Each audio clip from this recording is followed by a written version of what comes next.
Glories to Srila Prabhupada. Hari Bol.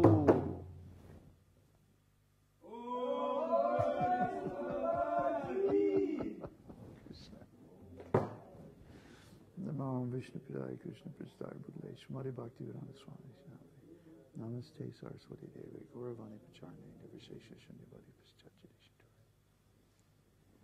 Hare Krishna.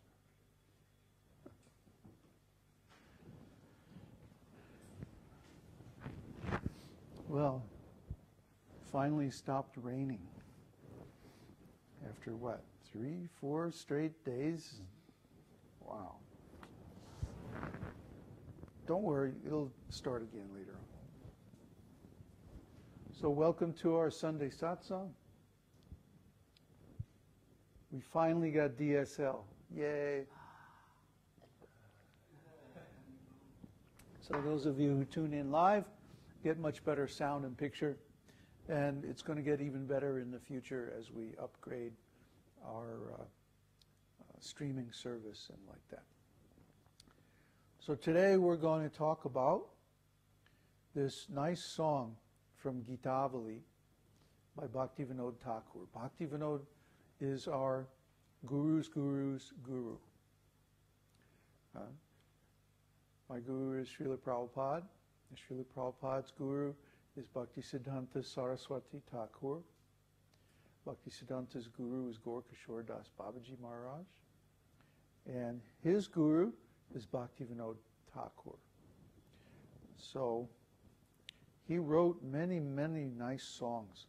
Actually, it's amazing how much he wrote, because he was a full-time judge, a magistrate, a district magistrate, which in India at the time was almost like a lieutenant governor, very high post in the British Raj, British government of India. So, did you adjust the sound also for talking?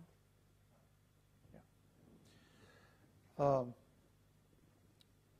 So, in between all of his other duties, and he also had a large family, 2 wives, 5 or 6 children or something like that. I don't know how he did it all, but he did somehow. I guess he didn't sleep very much. It's amazing to me because this body has to rest a lot. So it's really amazing that he wrote literally hundreds of songs, many books, magazines, and had a busy preaching schedule, traveled all over Bengal. At that time, that was before the partition of India into Bengal and East Bengal and what do they call it now? Bangladesh. Whoops, that might cause the camera to reset when you plug that in. Oh, got it? Good. Okay. So that was before the partition of India, and he traveled extensively, not only through West Bengal, out of Calcutta, but also East Bengal, what is now Bangladesh. Did a lot of preaching. And he was the first acharya to actually come up with this idea that we need to have a regular religious organization. Why? To penetrate Western culture. At that time, India was under the British and subject to the whims of the British government. East India Company, as it was called. Of course, it wasn't actually a company. It was a government backed by military force. And so Bhaktivinod was the first acharya to have a complete Western education. He went to university, learned English, studied the Bible and works by Western authors like Emerson and Thoreau. And at first he was very impressed by it. But then when he got more involved with Western society and actually saw how hypocritical it was, The Bible speaks big words about thou shalt not kill, and then the Christians are going killing all kinds of animals. They think this is normal. Or they're starting wars all over the world, competition for resources. In those days, he saw a war in India over grain prices. The Boxer Rebellion, I think it was called. And then in our time, of course, we've seen wars over oil in Iraq and places like that. So it's still going on today, same nonsense. So when he saw this, when he saw the depth of hypocrisy and spiritual ignorance in Western civilization, Bhaktivinod reached the conclusion that Western civilization must be destroyed for the good of the whole world, for the good of all living entities. Of course, it was already on track to destroy itself, doing a fine job of that. And now we're seeing the results of that. Economic overextension and overutilization of the world's resources by a small minority has led to a very untenable situation, unsustainable situation. Well, Bhaktivinod saw that coming. And he said, for the good of the whole planet, for the good of every living entity, we have to smash this materialistic civilization. So he came up with a plan. We will start a religious organization similar to the churches that already exist. And we will introduce the concepts of Vaishnavism, especially Srimad Bhagavatam and Bhagavad-gītā. And when the scholars get a hold of these ideas, they will automatically be defeated.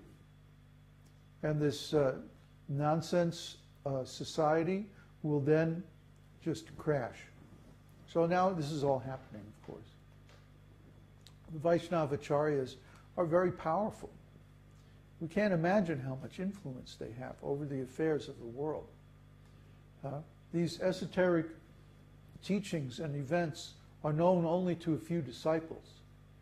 They're not widely known. They're not widely publicized. Who would believe it anyway? And one little old guy in this far-off country makes a decision that, oh, all this nonsense has to be destroyed. And so as a result, 150 years later, the whole thing falls apart. Who would believe it? But it's true. These things actually happen, and now we're seeing the result. So anyway, Bhaktivinod, very powerful acharya, he started the first Western-style religious organization ever in the tradition of the esoteric teaching. And this was called Namhata. Namhata means the marketplace of the holy name.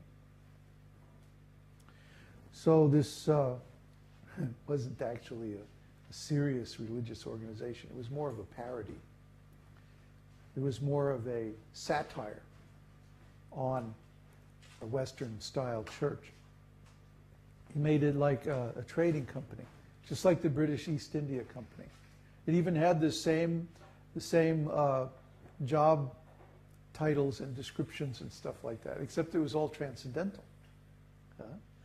The storekeeper, the warehouseman, was actually the person who kept all the books and scriptures and stuff like that. And the bailiff, or the sergeant at arms, was actually like the temple commander, the temple manager, and like that. So it was more or less of a parody. But then his son, Bhaktisiddhanta, created Gaudiya Math. And his disciple, Srila Prabhupada, created ISKCON. And these organizations really did have an impact, at first in India and then all over the world. So these acharyas are very powerful. So let's go through this song, Śrī Nāma-kīrtana. This song has nothing in it but holy names of Krishna. Every word is one of Krishna's holy names. This is a very nice song. Very pure, very powerful. A lot of fun to sing too. I was just saying the other day, I don't know who wrote the music to this song. I don't think it was Bhaktivinod himself. It may have been one of his kirtan leaders. But whoever it was, they didn't take credit. Only Bhaktivinod is known as the author of this song. So yaśomatī-nandana means the son of Mother Yashoda. Well, why doesn't it start out Krishna? We're talking about Krishna. Why doesn't it start out with Krishna's name? Well, Krishna likes to be called or known